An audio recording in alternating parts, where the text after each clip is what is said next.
Hello and welcome to Dental Practice Success webinar. Thanks for making the time to be here. Let's kick off with our topic today, which is email marketing and website enhancements.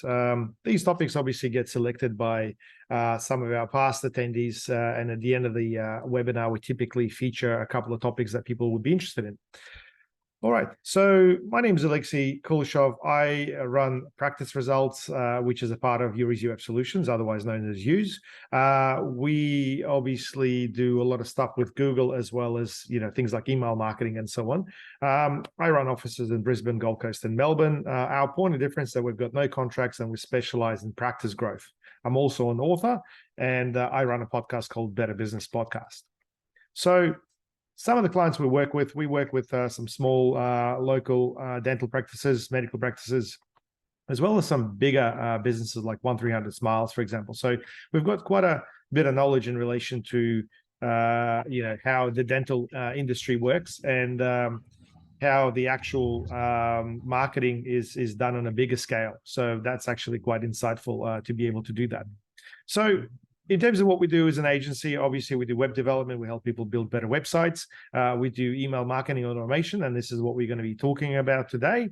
We do a fair bit of SEO and obviously things like Google Ads as well. And then we also help businesses with a sales processes and marketing consulting as well, because oftentimes you deal with a business that's already got a bit of a team. And from there, it's really a matter of being able to help out their existing setup. So today's agenda is email marketing for practices. Obviously, it's quite a big topic, but I really want to make sure that we touch on some really important aspects of it. I want to talk about website enhancements and CRO, which stands for conversion rate optimization, essentially making your website a little bit more user-friendly. And I want to share a few tips and tactics that will potentially help you get better customers or potentially new customers walking through the door as well. And in the end, we'll do a bit of a Q&A. However, if you've got any questions throughout the presentation, please use the chat function in Zoom and send whatever it is that you want to know about. Otherwise, we'll just go with the presentation. All right. So email marketing for practices. I guess why email marketing? A lot of people sort of look at this and think, well, who's going to be doing this? And we don't think that's very effective. I find those emails to be really annoying. I get dozens of them all the time. Well, the reason is majority of practices specifically don't really use email marketing that well. If they use emails in the newsletter format, that's only one way of doing it. I find that email marketing is still very personalized. You are able to reach people by their name if you have a quality list, and most of you do. And it's highly effective in the sense of actually being able to get the message through once you build that relationship. And what I find is that a lot of practices have got a fairly good relationship with a patients. And it's really one of those quick wins, if you ask me, about getting new patients or potentially getting people to come back. There are some simple strategies that we'll share with you in this presentation that you could potentially easily apply. But it really comes down to quite a number of things that we'll go over in relation to email marketing. So let's talk about these fundamentals, if you like. I guess the first thing is creating lists. You got to start with a list. You got to know exactly who you're going to be contacting. And from there, really, a list is either your past patients or people who inquire or people who may be in your community. So the whole idea of lists is obviously very diverse. Then obviously you got to understand the whole idea of content planning. I mean, I find a lot of people either try to automate the whole thing. They would go and buy some templates and write out 12 months of newsletters and just basically send it out automatically. Well, that's a way, that's one way of doing it. I don't think that it's specifically that effective. But if you were to sort of craft your email campaigns a couple of months in advance and make them specifically around what's happening at your practice or what's happening with the events in the community or the world, or specifically to the customers that you deal with, that would work out a lot better as well. So we'll talk about that a bit more. Timing or seasonality, like the issue with automated emails, the issue with automating things is that sometimes the timing's being missed. Like if you're able to reach out, let's say families just before school holidays, you're able to book those appointments through, obviously school holidays get a lot of mums getting their kids for checkups and all that sort of stuff. But you don't want to do this last minute either. And then also seasonality in terms of, like Christmas, for example. People behave very differently when they're on holidays. People get affected by various seasonal events like end of financial year, for example. And you really need to take that into assumption as to how that affects them in terms of where they are, how their cash flow is, and a few other things as well. We'll talk about the tools. There's obviously quite a few to use. We'll talk about the key metrics around email marketing and then email templates as well. So let's start with the list. The easiest one you can easily get started with is obviously your past clients. Everyone's got practice management software. And then from there, it's really just a matter of being able to extract the data from there to be able to start contacting these people. And look, some practice management software allows you to do email marketing stuff. However, I find that whenever you use a system that's got a lot of functionality, it doesn't work as well as if you had something that was a little bit more specialized. And we'll talk about a few tools in a minute. Past inquiries. Now, not every person who inquires becomes a customer, but they did inquire in the first place about your services. So they are still a prospect. So we call this lead recycling, if you like. If you have a website with a form, typically you're able to have a log of those inquiries coming through, and you're able to actually access those records as well. If you're taking notes of people inquiring through and you're capturing their details, that's another avenue as well. But yeah, past inquiries and recycling leads is a great way to get people re-engaged once again, because they may be inquiring about one service, but obviously they've got other needs as well, and things change over time as well. Opt-in context. Now, this is where I find that's probably like 1 in 10 websites has actually got something. Now, an opt-in is a name and email pop-up on your website. And I know a lot of people don't like pop-ups, but they work really, really well. And the idea about opt-ins is really to have a plan B. If someone comes to the website, they're not ready to take action to book online or call, like what else is there that they may be interested in? And we found that running a checkup and clean offer worked quite well, because people are quite keen to sign up for something like that, but they're often not ready to actually make the decision about booking a time. So, I'll show you an example of one of these opt-ins shortly, but yeah, the idea of having name and email pop up on the website is huge. And I think it's probably one of those quick wins that you could easily apply to your website as well. Now, the last one here that I've got is JV list. So this is joint ventures, and you may have a joint venture with a business that's right next to you, where you can actually use each other's lists to be able to push a promotion or a special or an offer or a newsletter to cover what's happening in the community as well. Now, every business is different. Some businesses want to be focused on the community and their network. Other businesses don't. But at the end of the day, it's just about reaching out to the people who you are not engaging on day-to-day basis, and who potentially may become a client over time if you nurture those. Content planning. Now, this is where I find a lot of people really stumble, because they sort of think, well, we want to make this all perfect and we want to make it all smooth and sweet. Like, I'm a fan of having those short and direct emails. I mean, you would have received an email from me, I would imagine, which is straight to the point, and it's short and it's more personalized. Now, you find that people typically read those sort of emails a lot more as opposed to the newsletters that come through, because the newsletters, they're formatted in a certain way. And the moment somebody opens up one of those newsletters, people tend to either scroll through it or close it straight away, unless you're specifically waiting for that to come out. And to give you an example, people have got a bit of an expectation now around things like Black Friday, for example. So if anyone runs an online store, Black Friday email coming out of a particular business works out really, really well, and obviously gets a lot of attention. Other times throughout the year, maybe not so much, unless you're a business looking for like an end of financial year sale. Now, with dentists, I think school holidays emails, in my opinion, are the ones that actually get a lot of attention. And if you look at the actual audience segmentation, you'll find that 70% of inquiries that are coming through the website, and you can check this in your analytics, like on average, I find that's to be the case, are women who are making the decisions either for the entire family, themselves, kids, husband.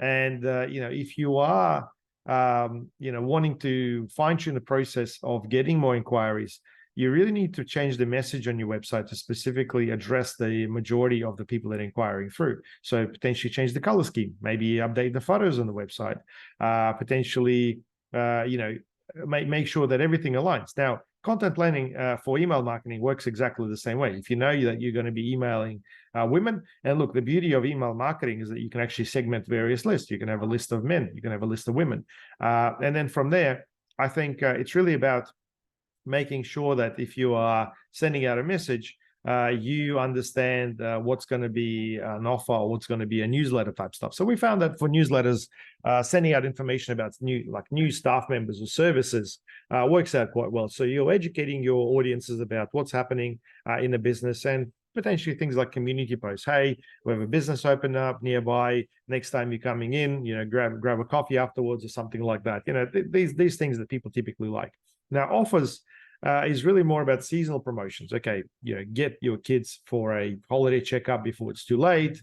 Potentially think about end of financial year where people may have some disposable income coming through their tax returns and wanting to do higher ticket items like cosmetic services and so on.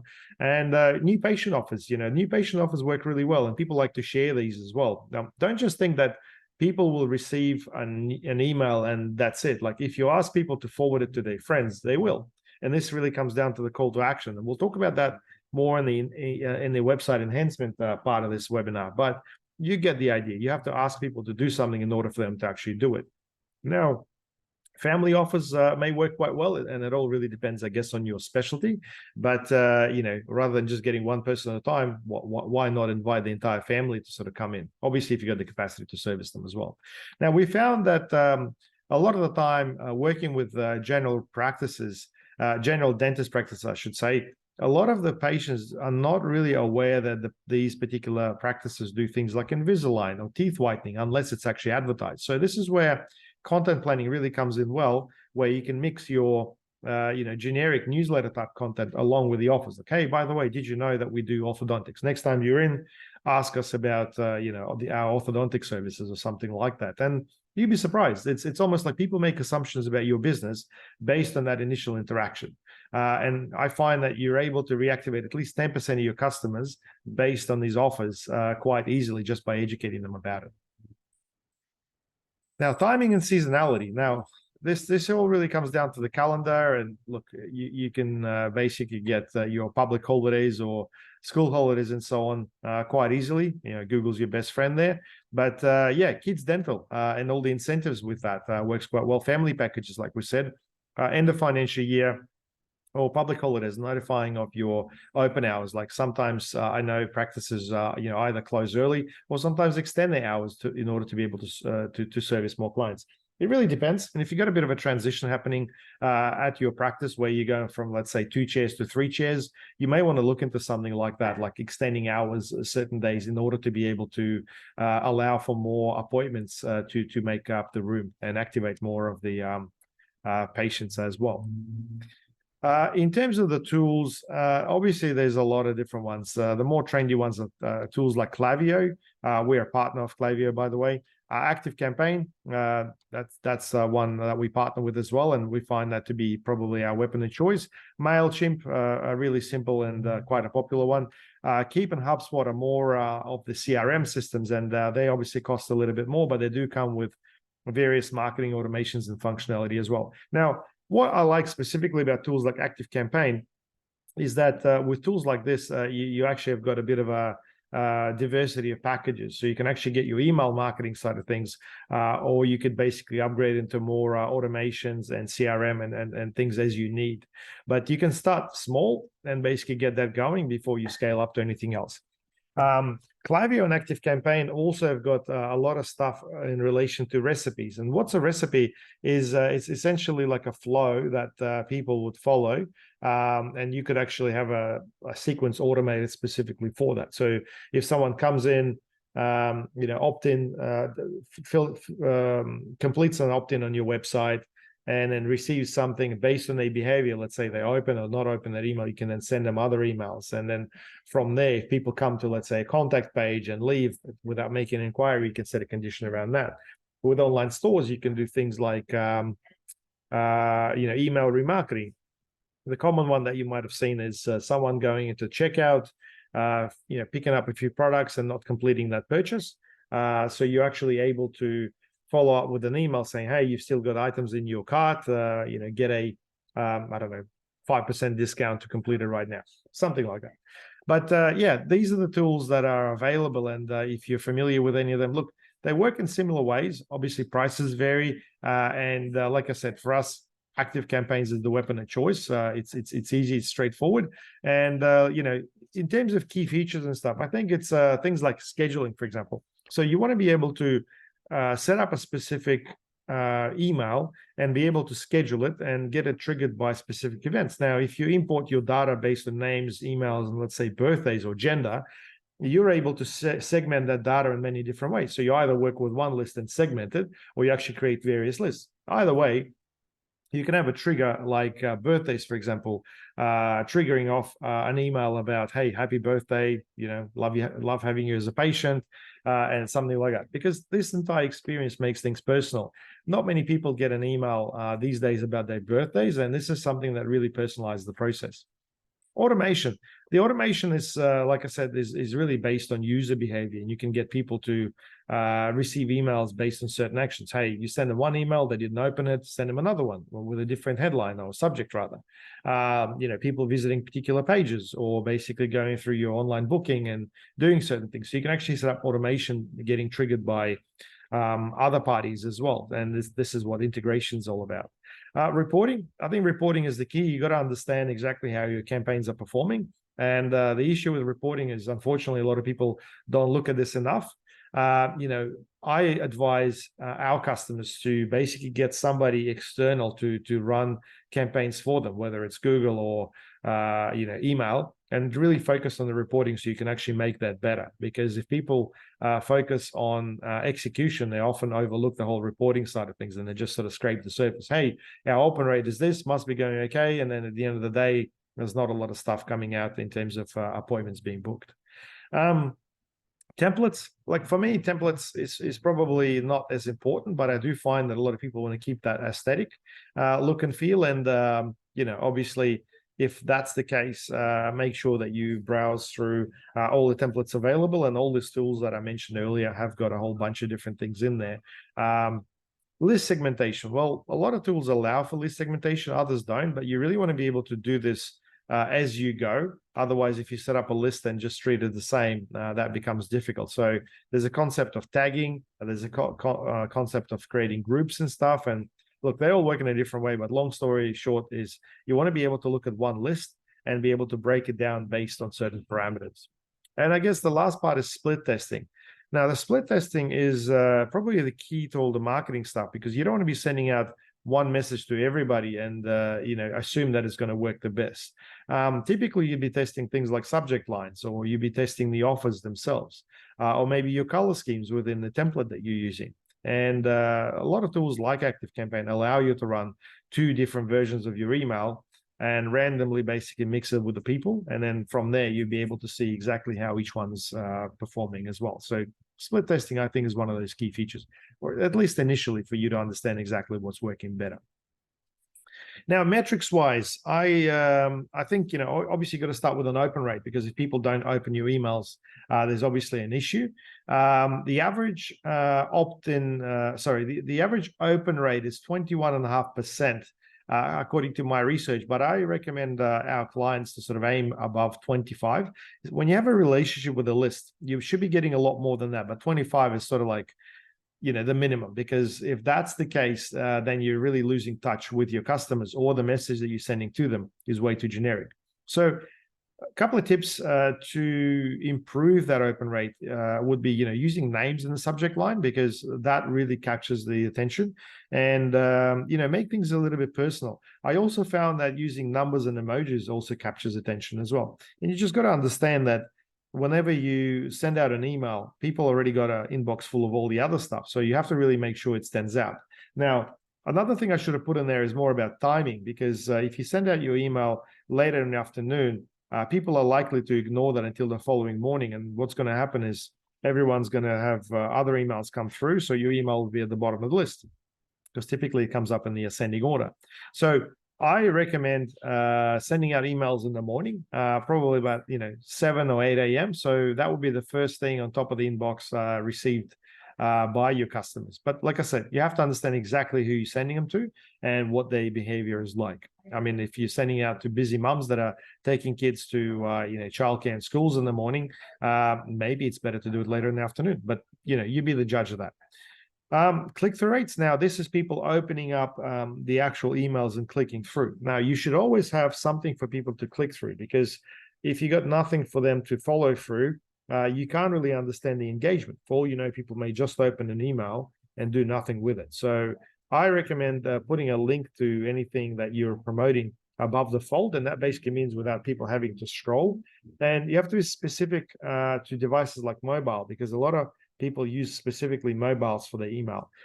So if there's a link, put it up there. And keep your emails short and simple, because if you're going to write War and Peace every single time, it may not get read altogether.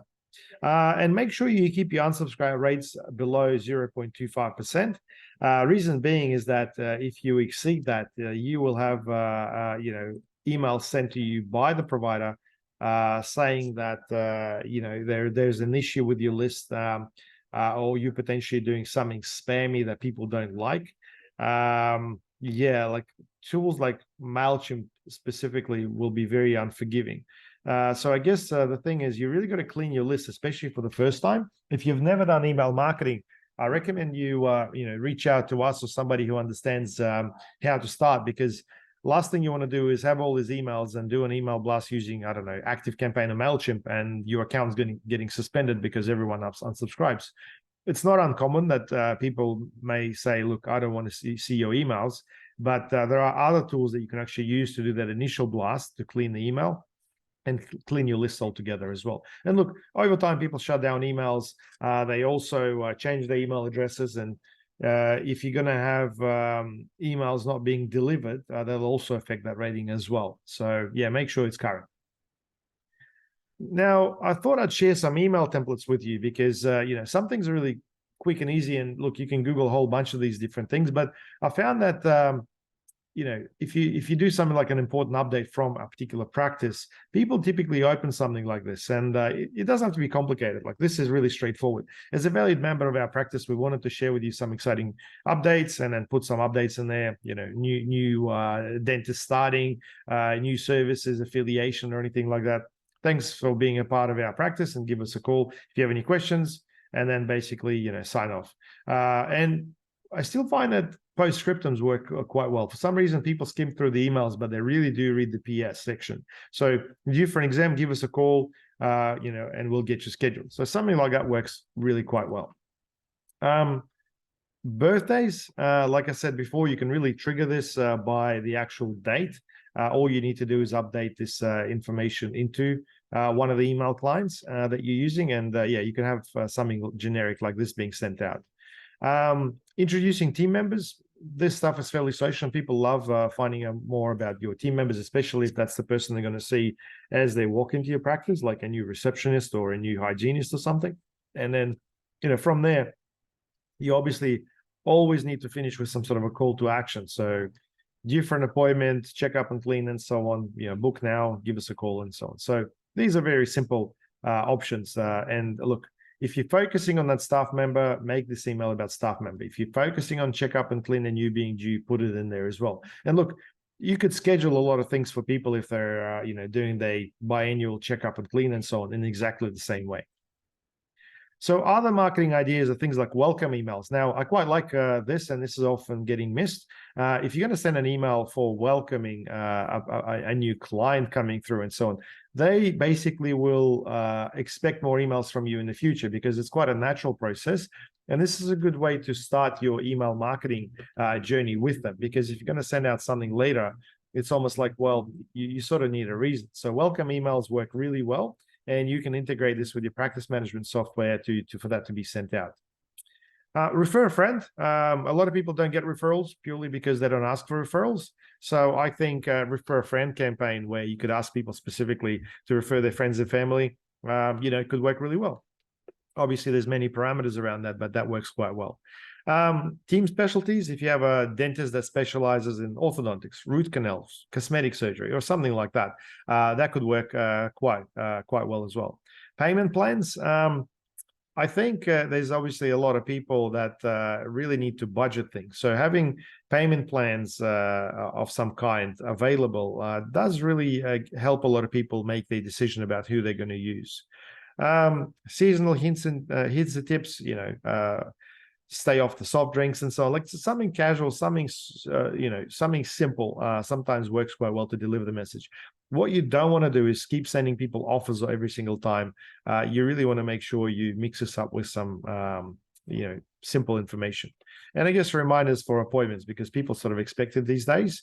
I know SMS obviously works quite well, but a lot of the time people want to see something that they've got a little bit more control over as well. So let's talk about website enhancement and conversion rate optimization. So I guess the problem with most practice websites is that a lot of them look almost the same. People try to sort of throw in the same sort of components. They use a lot of generic imagery, and often I find that designs are not very user-friendly, especially for the mobile devices. And this has obviously happened a long time ago, but now we've got mobile devices being used by roughly about 80% of users. Now, if you run Google ads or some specific advertising, you can choose the device that you'll show those ads on. So you can sort of control it to a degree. But the problem I'm finding is most businesses view their website on a desktop, but then clients see it mainly on the mobile. So make sure you check the mobile and make sure it's simple, it's straight to the point, and it works. I find that a lot of practices still don't use offers, whether they're opposed to them or whether it's just something they don't do, but they work well. I mean, if someone's making a decision, having an offer will certainly get more people come through. Trust signals. Now, this is a big one for dentists because there's obviously quite a few APRA regulations around this, but things like reviews and obviously all the social proof. We'll talk about that separately, but that's a big point as well. And obviously, there's not a lot of stuff on websites. Key content missing above the fold. So what I find is, you come to a website for a dentist, and then a lot of them don't outline, services specifically what they do. They focus on something else. Like, hey, welcome to our website. Open hours. People really want to know if you're open or not. Phone number. In my experience, 9 out of 10 people who come to the website still pick up the phone and call or use book online link because, people still prefer to talk to people, especially when it comes down to new appointments. Location, where are you located? Last thing you want to do is people make assumptions. And look, a lot of businesses have got names that clash with other businesses. I know there is Belmont dentist in Brisbane and one in Western Australia as well. So if you're making assumptions and stuff, you may find people traveling to wrong places. Online booking link. Yeah, obviously, if this is the way you are sort of going and you want to get more online bookings, and like I said, this works really well for existing patients coming back. You want to obviously put that above the fold as well. So here's an example of a website, and I find that overall, there's lots of websites like this. Someone did an okay job of doing a desktop version. There's their logo, there's their menu, they've got a phone number, opening hours link, and so on. But then there's this big slider here that doesn't really present any value, appears above the fold. I would much rather to put something useful in there. And then on the mobile, as you can see, all these elements are gone. And the website looks like this. So right-hand side, that's the mobile view. Another one I'm finding is Northside Family Dental. So you've got a fairly generic website also with that slider. And look, I mean, it may work okay to a degree, especially on desktop. At least it tells people, where they are, but it doesn't feature an address. But then on the mobile, it looks a little bit all squished and a little bit old school as well. I would really recommend these sort of businesses to get the healthcare insurances that they work with to basically really stand out, to feature that. If you're dealing with Invisalign, specifically make that visible. And if you're using logos, there's usually a guideline around brands and logos that you're going to be using. So make sure that the proportions are right, that the whole thing actually looks fairly clean and simple. Trust signals. So this obviously helps with your authority and credibility, especially for the first time. And we're talking about things like Google Business, Trustpilot, Product Review, Word of Mouth, and those sort of websites. Now, I know obviously there is a regulation for APRA. We actually have done a dental practice success back in July with one of the experts on Google reviews. So you might want to check this out. There's a link right there. And you can find this on our YouTube channel too. But Carl Schwantes, who runs that business, has actually got lawyers involved to, get a proper letter specifically around, what is possible for dentists and what's not possible in terms of having those reviews on the website. Because in reality, you have got no control what people are going to write, and you're not allowed to respond. Well, that's not a very fair way to go. What I have found personally is that, okay, if you assume the fact that you don't have any control over your Google business, you can still feature a Google business, plugin on your website that basically takes people to those reviews as well. And you can do exactly the same thing for Trustpilot and anything else, because people will find that information anyway. So really, it's about having that presence and making sure that you're utilizing that in order to get people to go through. And look, I typically find, it's a 10 to 15% increase in conversions by having those trust signals on your website. Now, let's talk about conversion rate optimization. This is a huge topic, but I just want to make it simple, and I want to talk about the three things like design, copy, and delivery, because essentially it's what CRO is made up of. So CRO, conversion rate optimization, is the process of increasing the percentage of conversions on a website. So you really want to make sure these conversions are maximized. So people coming through, they pick up the phone and call, or they use your online booking link, or they use a form to contact you. And essentially what you want to do is you want to do better than your competitors. That's the goal. Now, check out your competitors' websites. You obviously know who they are. And from there, I think you should be able to obviously identify a few things. And I'll go a little bit more in detail in these three areas to give you some ideas as to what you can do. So first of all, design. Make sure you obviously address that above the fold. You want to make sure that everything comes up nice and clean. It's easy to find without having to scroll and go to additional pages. Please address that mobile view. I think your mobile view should have that phone number, clear logo, address. It should have a inquire now or a book now button. And from there, the general field should be specifically around what it is that you do. So if you specialize in Invisalign, or if you specialize in general dentistry, that should be there as well. Try not to squeeze everything in there. Obviously, there are limitations, but you sort of want people to find the key information without having to look too much. And call to actions. Like I said with email marketing, ask people for specific things, because call to actions actually get people to do something. If you're going to write an email to somebody and ask them for a referral, that's exactly what they're going to do. If you're going to ask someone to fill out a form or inquire now, that's exactly what they want to do. Don't use those generic submit buttons, because that doesn't really tell very much to the user, and submitting something isn't really the outcome that they're looking for. People will either inquire about your services, they want to book an appointment. You get the idea. You really want to make sure there's a call to action. And yeah, like I said, if you can, minimize the number of clicks to an action on your website, the goal is achieved. That would be the best user experience that they will get. This is an example of one of the websites we built. There's obviously a address at the top, phone number, book online, and we also find that that's the Google rating plugin in the bottom right corner as well that I was referring to earlier. This website features the pop-up that I was talking about, the opt-in. So as you can see, there's a special offer: checkup and clean, Polish X-rays for $189, and this is something that works really, really well.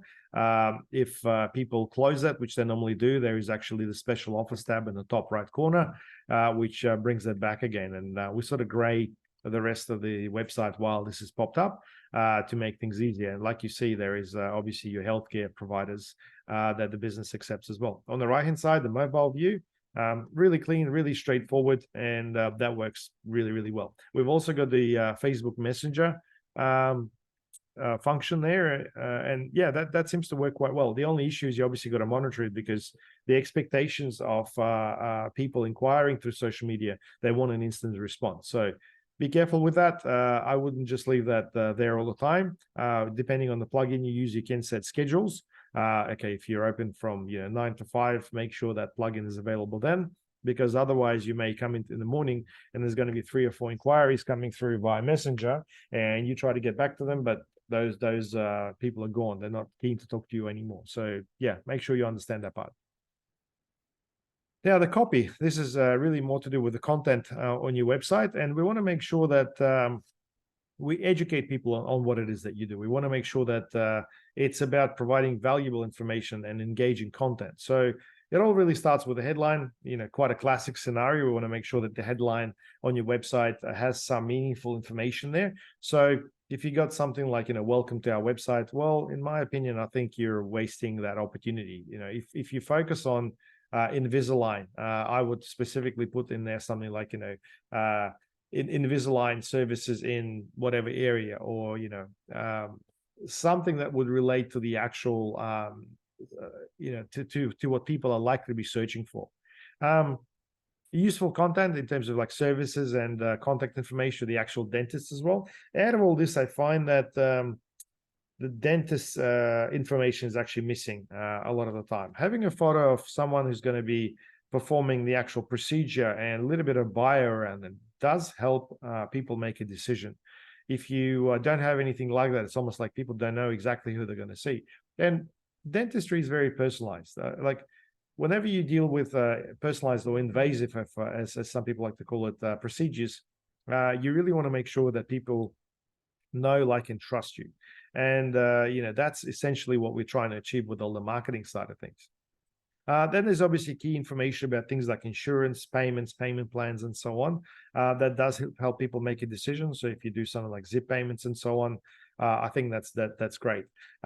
We found that offering PayPal and online stores has got a lot more conversions. In fact, I actually run a couple of online stores myself.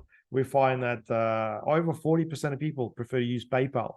So featuring something like that does help people make a decision. It's really more about peace of mind, that they feel like they're protected by PayPal for making certain transactions as well. May not be as applicable for dentists, but I thought I'd just bring that up. Now, call to actions, buttons with meaningful action. So like I said, don't use submit, change that to something else. I see way too many websites that have got the submit button on them. Videos and images used appropriately. Don't just get a whole bunch of stock photos on the website because you got nothing to put in there. Take some real images of your practice. Your reception. What it looks like outside. What the surgery looks like. Key people information and so on. Having a video does take things to another level because not a lot of practices have got videos, but doing an easy walkthrough and just introducing yourself actually works quite well because people really get the feel out of those videos as well. And like I said, offers. Having an offer, in my opinion, is probably one of the best and easiest things that you can do in order to get more people inquiring through, purely because it's there. 1300 Smiles, one of our customers, we've actually worked on their website back in 2017. They've changed it a few times, but they quite like the whole idea about the location pages that we put together, which is about presenting all the key information above the fold. And we found that opening hours, because they varied from one location to another, really need to be quite solid. And from there, these pages sort of feature address, if there's free parking on site, how to find them, and then the key information about dentists and the services that they provide as well as languages that they speak. So it's been quite an interesting exercise working with these guys across so many locations, but you want to make sure that obviously desktop and mobile presents that information well enough, and sometimes you've got to make a bit of a compromise as well. Now, the last part about CRO is the delivery, and this really comes down to a few things. First of all, the speed, the structure of your website, and then optimizing heavy objects like making sure that if there's anything external, like a video loading, you are able to actually do that in a much faster ways. And look, you just have to be creative about it and have to understand what's available for you. We find that using things like Cloudflare does make things a lot faster. If you don't know what that is, look it up. It's a free service up to a certain point, and then I think it's about $20 a month, but it's definitely worth it. If you've got a really slow website, this is a service that'll make your website faster purely by caching it through local service, and if people look at it from various geographic locations, the website becomes faster. This works particularly well for the international websites that basically require websites to be served really, really fast. But let's talk about things like speed specifically. Now, there's a tool called gtmetrics.com.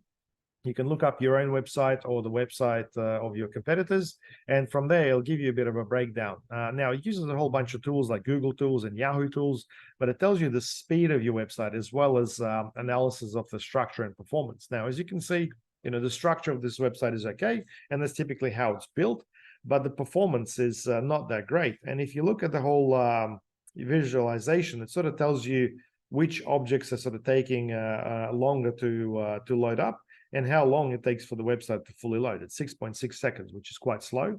If you click on the little waterfall tab over here, it'll actually show you each of your components loaded one by one. So you'll see if there's any heavy objects like images and so on that you may potentially want to minimize or replace with something in order to make it faster.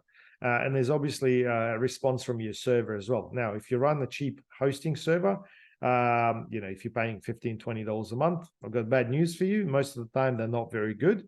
And unfortunately, if you're running paid ads through Facebook or Google, this will affect how much you pay per click every single time, because the speed is one of those factors for relevance. So I highly recommend anyone spending money on advertising, paid advertising rather, to upgrade their hosting to the best one possible. Now, we provide managed hosting services ourselves, which actually allows us to not only host the website, but also upgrade your plugins along the way and do all the security patches as they come through as well. That's really important, because last thing you want to do is then end up with a fast host and a website that's actually not managed as well. So if that's something you're interested in, have a chat with us. We'd be happy to sort you out. So, tips and tactics. Let's talk about that. I guess, in relation to email marketing and websites, I thought I'd share a few things that are sort of trendy, that are sort of quite common as well. I find that a lot of people give up on unopened emails. Like, you send out a few email blasts and you'll find it's the same people opening emails. The rest don't really do much with that. So if you segment those lists and you actually send out a different email to those people with a different headline, you'll find that people will start to open them as well. It's more about how they treat certain emails, and it's just about trial and error, really.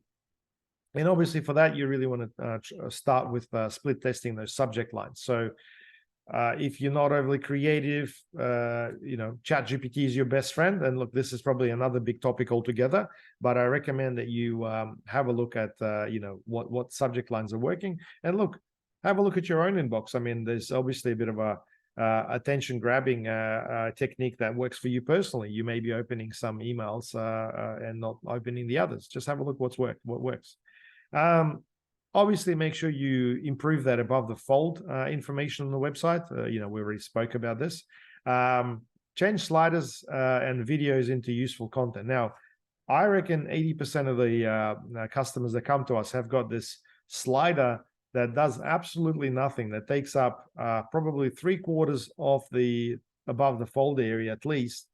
And I strongly recommend replacing it with something that actually has got a call to action, something meaningful. Like, okay, the new patient offer, where we located, what we specialize in, our dentists and so on, like our team. These things work really, really well. And you have to make sure there's a call to action there as well. Invest in fast hosting. I obviously mentioned this in the previous slide. New patient offer and opt-in. Now, opt-in, generating an opt-in is not difficult. A lot of people struggle adding it to their website. I find that tools like ActiveCampaign or Klaviyo make it super simple. There's just a little script that you got to put through the website, or it's something you can actually send through to your web developer. Now, try to minimize the number of fields you're capturing. Name and email is more than enough. That's all you really need, because you're going to be making it personal. However, you'll find that tools like HubSpot typically try to grab things like last name as well, because there's actually a lot more data segmentation going on as well. And I think it's a bit of an overkill. The more fields you've got, the less likely you are to get people completing that particular form. Now, tactics. Let's talk about some simple tactics, because I think everyone wants a bit of a quick win, and a lot of people just not sure where to focus. So I find that a lot of dental practices, especially if it's like a chain or so, they stick to the whole business name as a part of their Google business. And now Google business is probably the first thing that's going to grab someone's attention if someone is searching for you. So I find that adding locations and key services to a business name is actually something that makes it stand out, because if you just call yourself, I don't know, Smile Dental or something like that, that's all people are going to find. But if you're going to put something like Smile Dental, East Brisbane, the whole East Brisbane is really going to be a lot more relevant to the location where people are searching. Make sure you use images and posts frequently. Now, if you look at those Google business profiles, I find that obviously if you get reviews, that's awesome. But having people posting images, frequent images about their interactions with the business, whether it's, hey, awesome reception, these guys have got, cold water, air conditioning or something like that. Like if they take photos of stuff and post it, that makes, the user experience a lot better. You can do the same thing yourself. You just have to make sure that you've got more images that are useful than your competitors. And this is a quick win. You can also do posts through your Google business profiles. Now, those posts typically last about 30 days before they're archived. But what happens with that, if you post through Google business, let's say a general newsletter type content, in fact, you can actually reuse the same thing, you're going to get more of the real estate of the Google front page, because if your Google profile comes up underneath that, there's typically reviews and description, and then there's posts as well. So you really want to maximize that as much as you can. And I think this is one of those things that a lot of people just don't do. Simply, they either don't know about it or don't have the time to do it. But if you do blog posts, if you do email marketing, you may as well do this as well. And in fact, you can actually connect your blog post to this as well. So you can actually make this automatic. Everything you post on a website will go through to Google Business. There's a simple plugin specifically for WordPress for this. Now, when it comes to email marketing, I think what's important is understanding the entire customer journey. So a lot of people just focus on the one single moment. And look, not a bad way to start, but overall, you need to understand that someone has got a whole customer journey mapped over working with you. What I mean by that is, okay, let's say somebody comes in for a checkup and clean based on your initial offer.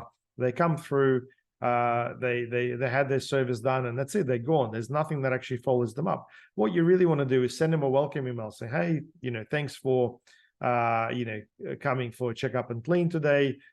This is what we do, and this is what we're all about. And then from there, overlap that with in 3 months time, do a quick follow-up and say, hey, we saw you 3 months ago. Hope everything's well. And yeah, just basically, you have to keep that communication going. I mean, you may want to do like an instant follow-up as well. Let's say, I don't know, next day or in a couple of days, say, hey, how are you feeling after that appointment? You could do that as well. But what I'm saying is there's a customer journey that you need to overlap your interaction over and make sure that you connect all the dots. If you got their birthday, which is something people typically get by filling out one of those forms, send them a happy birthday. People love getting, happy Easters and all that sort of stuff as well. So make it simple, make it relevant to them. And this is what actually makes the entire thing personal as well. Email sequences of recipes. If somebody comes in for teeth whitening, that could be the initial step for somebody wanting to invest into something like veneers or something like that. So I think it's about understanding who you're dealing with, and potentially understanding what's going to be the next step after that as well. Hey, you just had your teeth whitened. This is what you do to maintain this. Give them some tips. And then the next month is like, hey, we're doing a special deal on veneers or something like that. Book your consultation next time you come in or something along those lines. So it's really about that recipe. It's about that sequence that you can actually automate straight away. Now, questions. Has anybody got any questions? If you want to use the chat function, send your questions along. I know we've covered quite a bit of stuff, and while you're thinking about it, I thought I'd address a couple of questions that have actually been asked prior to this webinar. The first one is, our newsletter goes out every month, but it looks like the engagement drops every month. Okay, well, that's a common one. Do you have any tips to help us? Well, yeah, I think if you're sending out an email in the newsletter format that looks more or less the same, it's quite natural that people will stop opening or engaging with it. You have to really make sure you diversify. Don't just keep sending a newsletter format every single time. Send them a personal or a plain email every now and again, and make sure you segment people. I mean, there may be some people that are just genuinely not interested. You've tried that a few times. You've split tested things, didn't work. See what else is possible. Just those, leave those people on the back burner. We're too busy to look after all the Google stuff. What can you offer? Well, as an agency, I mean, I've got 11 staff working for me. We look after Google business, SEO, websites, everything. So we can pretty much look after the whole thing. And if you're listening to this, please reach out. Happy to have a chat exactly what you need. But yeah, Google is obviously quite a big topic. There's obviously Google ads, and yeah, there's just so many things that we could potentially be addressing here. We keep getting our past clients inquiring through our current advertising. How can we focus on new patients only? Now, this is a great question because if you're in a specific area and your business is associated, your business name rather, is associated with a location, you're likely to keep getting the same people because that's how they typically search through your Google ads specifically. So if that's the case, that's something you really got to address on that initial level of understanding who sees your ads. Now, you can feed Google a list of your current clients and actually negate those. It's called audiences. It's a little bit tricky, but I find that if you've been advertising in the same area for too long, you just have to understand that you may have enough of a footprint of those people actually finding you anyway, and really focus on a specific audience or specific geographic locations as well. Now, obviously varies from one business to another, but you can negate people based on, past interactions, or you can negate people based on certain locations and other things as well. It's really about understanding what the goal is. And please understand that people who live in an area, obviously they are likely to come to see you, but there's a lot of people who may be traveling through the area where your practice is, or there may be people who are potentially being referred to you for something from a completely different area as well. So it really comes down to those customer journeys. But look, good question. Happy to chat about it. The key is really to understand who you're dealing with and either negate or enable those audiences. We have a receptionist looking after our website and social media, but we feel that they may need some training. Can you help? Yeah, look, absolutely. We get a lot of inquiries about things like, Google ads, Google business, and things like sales training as well. I mean, one thing I specialize myself in is sales coaching. So I find that, a lot of receptionists, they focus on providing customer service, and that's great, right? However, most inquiries that come through from new patients are, around, hey, how much do you charge for X? How much do you charge for, filling or something like that? And all they do is they basically just give out prices. Now, it's not because they're bad people. It's just that they haven't been trained properly. And personally, if you give out a price, that sort of defeats the purpose of the entire sales process, because people are price shopping. Hey, our prices start from 180 or something like that. And like, oh, thanks very much. And then they call another place. Hardly anyone comes back, right? Now, first of all, if you say something like that, you're not really doing any service to that customer because you don't know their circumstances. Things could be a lot worse. Secondly, you're not really qualifying that person anyway, and you're not personalizing the service. When's the last time you've seen a dentist? How long has this problem been going on for? You have to be able to ask the right questions in order to get to the point to qualify that a lot more in order to be able to understand what these people are all about. For all you know, they may say, look, I don't have the money right now, but I'm happy to pay in installments. And if the conversation's about that, your payment plans would be the winner. But anyway, it's really about that training. It's really about understanding what can be done. And it's really about understanding strengths and weaknesses as well. I think a lot of the time people expect their receptionists to do everything, but they just don't have the personality profile or the right skills for that. And it just comes down to training. All right. So that's the FAQs that I've got so far. Look, if you need any help, if you're stuck with anything, what we're offering is a website critique or a campaign critique if you're running Google Ads or Facebook. And one thing I'm offering specifically to people that are on this webinar is a complimentary Google business audit. So if you want to scan that QR code, send it through. Would love to spend 5-10 minutes having a look at your Google business and provide a few tips. If you have a look on our website, we have done a few of these for various businesses. It's something that we do quite frequently because I think that you can make yourself a couple of quick, simple fixes that will actually make a big impact on your exposure. So happy to help you out. And yeah, if you want to take things further, let's book a discovery call, and yeah, we'll go from there. In terms of the upcoming topics for other dental practice success series, we've got accounting tips for dental practices, social media marketing, and increasing sales through sales training. So if any of those topics resonate, or you want to know more about these, or you want us to specifically focus on that, send us an email. We'll put something specifically around that. And we often try to get guests as well who specialize in some of these areas as well. If you want to contact us, this is our contact information, and I've put a link to our YouTube channel as well, where you can also see some of our past recordings as well. We do record every single webinar in order to make it available to people who are unable to attend at a time. I know you guys are busy, and that's totally understandable.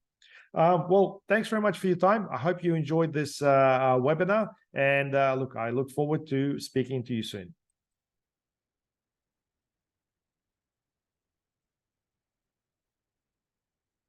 All right, so I've finished the